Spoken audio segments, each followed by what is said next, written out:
huomattavan paljon enemmän väkeä, mitä oli viime vuonna. Ja olen siitä tosiaan tyytyväinen, että vaikka tuo ilmoitus, mikä uutisjuhlissa oli, niin oli himppasen heikko sisällöltään, mutta onneksi meidän sosiaalinen verkostomme ilmeisesti toiminut, jota niin näytin moni löytänyt paikalle. Teitä on varmaan täällä yli 30 pitkälti.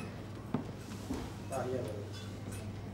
Okei, eli sitten mennään asiaan. Eli tämän tilaisuuden tarkoitus olisi nyt sitten nostaa teatterin profiilia ja ennen kaikkea julkistaa nyt sitten tämä ensikesän näytelmä. Mutta jos asioissa mennään nyt sitten kronologisessa järjestyksessä, eli miten tätä ensikesää on lähdetty rakentamaan, niin ensimmäinen seikka mistä teatteri teki päätöksen, niin oli ohjaajan valinta. Eli jokainen teistä varmaan tietää, että Ismo Apel, joka istuu tuolla ikkunan vieressä, tuolla oli meillä viime vuonna ohjaamassa katsastuksen ja tämä yhteistyö muotoutui siihen malliin, että eihän sitä voinut pyytää Ismoa jatkamaan. Ja mä olen erittäin tyytyväinen, että Ismon kanssa päästiin lopputulokseen ja me lähdetään nyt ensi kesän viemään, toista kesän putkea sitten viemään peräkkäin. Ja kun Ismon kanssa päästiin sopimukseen, niin sitten ruvettiin miettimään tietenkin ohjaajan kanssa yhdessä näytelmää ja meillä oli aika monta tai muutamia näytelmiä oli siinä tapetilla pöydällä, mitä lueskeltiinkin läpi, mutta kuitenkin nyt sitten päädyttiin Onnenmaahan, joka on ehkä suurelle kansalle tuttu Markku Pölösen ohjaamana elokuvana. Se julkaistiin 1993 ja siinähän on käsikirjoittanut Markku Pölösen ohella niin Heikki Kujanpää. Ja oikeastaan tähän nyt sitten päädyttiin monestakin syystä. Ensinnäkin tämä näytelmä on erittäin sopiva niin kesäteatterin miljööseen tai kesäteatterin ympäristöön. Se on kohtuullisen kevyt, humoristinen, siinä on etenkin paljon musiikkia. Ja oikeastaan se musiikki oli ehkä siinä, mikä painoi Vaassa aika paljon. Eli haluttiin lähteä vähän niin kuin Siljainen teatterilla on jotenkin ollut kyllä musiikkipitoisia näytelmiä, mutta viime kesänä nyt ei ollut kovin musiikkipitoinen ja haluttiin ehkä vähän lisää haastetta meille itsellemme. Ja tämä näytelmän käsikirjoitus on kuitenkin sellainen, että se antaa ohjaajallekin niin kuin mahdollisuuksia tuoda omia näkemyksiä siihen ja antaa sisältöä siihen näytelmään. Jos sitten tiedän, niin tähän Onnenmaa sijoittuu, se oikeastaan sijoittuu samaan aikakauteen, mitä meidän katsastus viime kesänä sijoittui. Sitten 60-luvulla, kun viime kesänä kun oltiin kaupungissa, niin tulevana kesänä me siirrytäänkin maaseudulla. Ollaan ajassa, jolloin lehmät lypsettiin käsin ja maitotonkat ajettiin hevosella maitolaituun. Sellainen, sanoisinko meikäläisen silmissä, sellainen hieman usvainen, ruusunpunainen mielikuva tulee tästä ajan jaksosta. Eli tätä lähdetään tekemään nyt sitten ensi kesänä. Kuitenkin viime kädessä se näytelmä saa sen voimavaransa ja sen nousee siivilleen niin kuin näyttelijöiden kautta. Miten näyttelijät uskaltautuu heittäytyä ohjaajan vietäväksi, miten ne samaistuu siihen rooliinsa. Todella hienoa, että teitä on täällä näin paljon. Siilijärvi ja Nilsi oli niitä harvoja kesäteattereita, jotka pystyi viime kesänä nostamaan katsojalukuja ja ajateltiin, että kun nämä kaksi tekijää lyödään yhteen, niin vain taivas on rajana ja sitten nähdään, onko näin tai itse asiassa ei taivas, vaan meidän katsomo on rajana. Se nähdään sitten tulevana kesänä, onko näin. Nostetaan kunnan profiilia, kunnan näkyvyyttä, ei pelkästään siilijärveläisten kuntalaisten silmistä, vaan myös niin kuin kauempana. Okei, tämä oli varmaan nyt sitten se, mitä mä haluaisin sanoa. Ja nyt jos jatketaan sillä lailla, että Ismo tulee sanomaan oman repliikkinsä. Noin niin kuin sen verran viime kesään niin pitää palata, että on ollut hieno olla mukana ja täällä on paljon semmoisia ihmisiä, jotka eka kertaa oli teatterissa nyt. Ja paljon nyt on semmoisia ihmisiä, tervetuloa kaikille uusille naamoille. Olette erittäin tervetulleita. Joka suuntaan. Niin varmasti viime kesä jäi kautta linjan suht positiivisena, vai mitä sanoo Teuvo Luomanen? Joo. Sitten on hirveän hyvää jatkoa. Ja jatkoa vielä sillä tavalla, että nyt ne uudet, jotka viime vuonna oli uusia, niin voi ottaa samalla tavalla avosylin vastaan uusi sakki. Se on mahdottoman kova juttu, että teatteri kasvaa näin.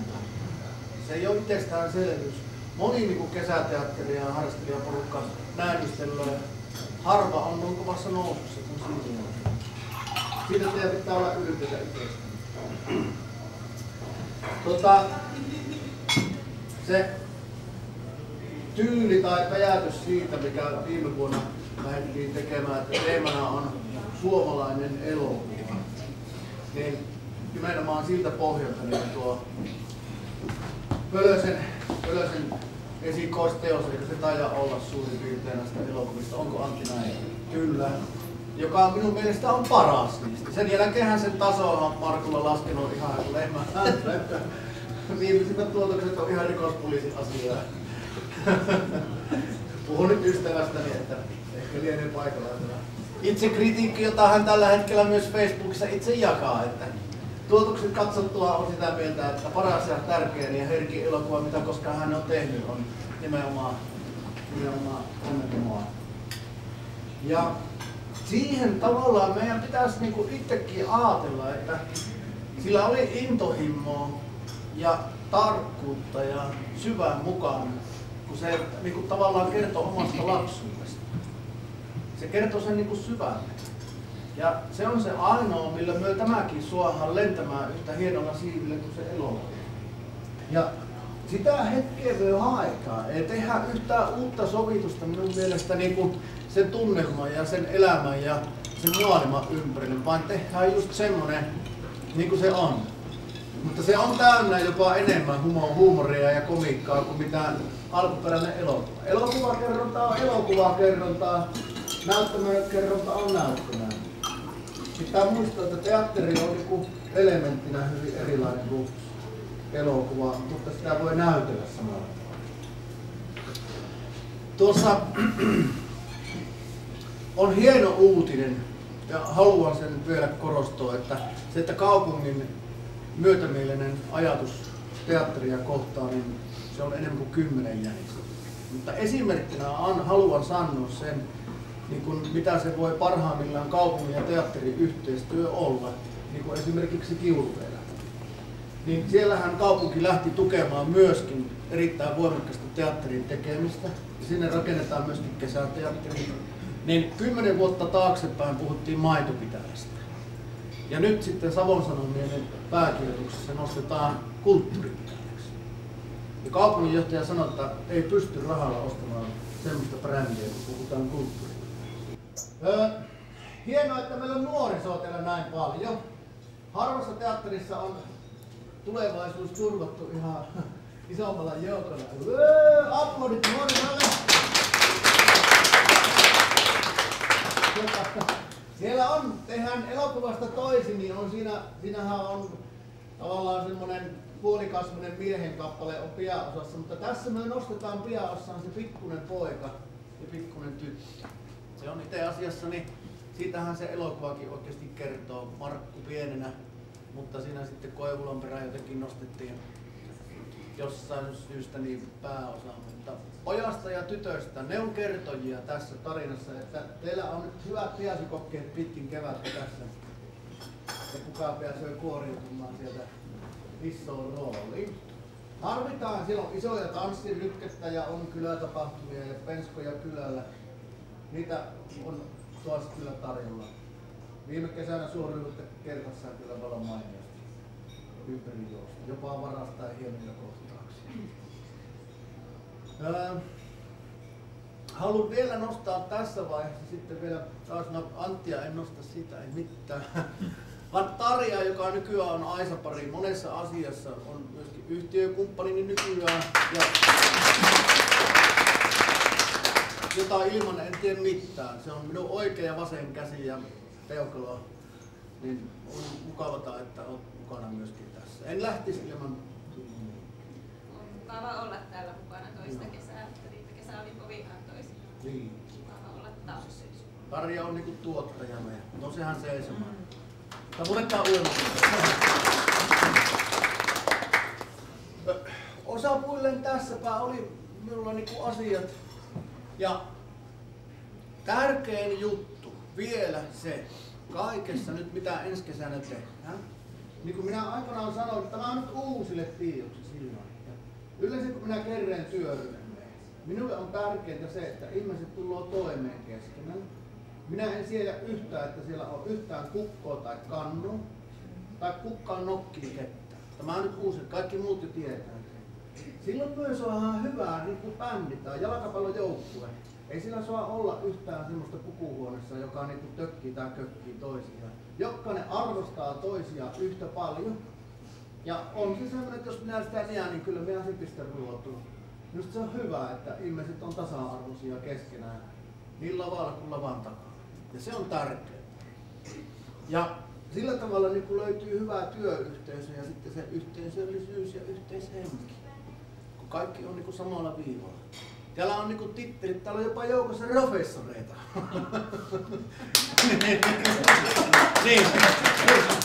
Ja se meidän niinku porukka on laaja. Täällä on työssä käyviä, teillä on työttömiä, teillä on opettajia, teillä on eläkeläisiä, teillä on yrittäjiä, teillä on taiteilijoita. Mutta me ollaan ihan samanlaiset alushoovit jalassa, on jätkillä kaikilla. Ollaan siellä lavalla. Ja siitä lähdetään liikkeelle. Ja siitä pidetään kiinni. Niin se on vähän niin kuin laivalla on tärkeää, että se miehistön pitää niin kuin puhaltua. Kukka ei pääse hyppäämään poikki ja pitää siinä junassa tai laivassa olla niin kuin ihan seuraavaan satamaan, eli viimeisen esitykseen saa. Tämä lyhyt puheeni tuli tässä. Mutta kiitoksia kaikille ensinnäkin uusille ja etukäteen kaikille vanhemmillekin. Mä tiedän sen, että seuraavasta kesästä me ollaan nyt jo askeleen eellä. Tiedätte, kun me lähdetään lukemaan, niin me tiedän suurimmalta osalta niin kuin ilmeisesti minkälaisia ne on ja tekotapa on teille niin kuin tuttu, niin se, että sitä ei tarvitse yhteen ennen ängetä sillä. Meillä on, jos juna on vauhdissa, niin se kun putkitaan listeen mökköön tässä. Kiitoksia. Joo, niin on Heikkisen Antti. Aika monen kanssa on nähtykin kesällä Siilikolmissa tai jossakin. Mihin minun piti sanoa, että miksi lähdin mukaan? Aloita vaikka siitä. En oikein muista, että pyydettiinkö minua vai Ullihan se joskus aina soitteli. Minähän se aina soittelen haukkakeille. Se mitä mä olen kuullut, niin on aika vaikea tapaus. Anteeksi vaan nyt se on Antti tuli mukaan. Anteeksi vaan nyt se on Antti tuli mukaan. Niin. No Nilsiassa on ollut aika pitkään ja siis porukan vaihto virkistää tietysti paljon ja teillä on hyvä porukka. Ja nyt voi valehella, että ei Ismon kanssa kiinnostaisi tehdä. Että uskon olevani aika hyvässä opissa siinä. Ja viimekin kesänä kävin katsomaan, niin teillähän on hirveän hyvä porukka ja hyvä paikka. Ja sitten tietysti Onnenmaan näytelmänä on semmoinen, no yhden kerran sen Tenhon näytellyt 6 vuotta tulee nyt aikaa. Onnenmaa on varmaan näytelmävalintana aika kiitollinen siis siinä mielessä, että sieltä varmasti löytyy jokaiselle hauskalle rooli, koska siellä on paljon joukkokohtauksia ja paljon porukkaa muutenkin lavalla. Ja sillä tavalla mä nyt varmaan vähän senkin takia ehkä tässä mukana ei tää ikään kuin alleviivaamassa sitä, että kun on Nilsiässä olen ollut ja tuolla muualla ja nyt sit Siilinjärvellä ja Nilsiässä. Niin vähän sitä, että näillä teattereilla ei nyt välttämättä ole mitään semmoista nokka-hokka-asettelua, vaan että sitä ollaan kaikki samalla viivalla. Se, että meillä kävi viime kesänä meillä molemmilla paljon porukkaa, niin sehän ei tarkoittanut sitä, että muualla ei olisi käynyt sitä väkeä. Kyllä varmaan katsomot oli täynnä muuallakin. Ja se, että 8 paikassa tulevanakin kesänä on hyvä näytelmä, niin ei ne toinen toisiaan syö. Se ei tarkoita sitä, että ihmiset tehtäisi joku näytelmän sen takia ralliin, vaan enemmänkin sitä, että ne käy katsomassa useamman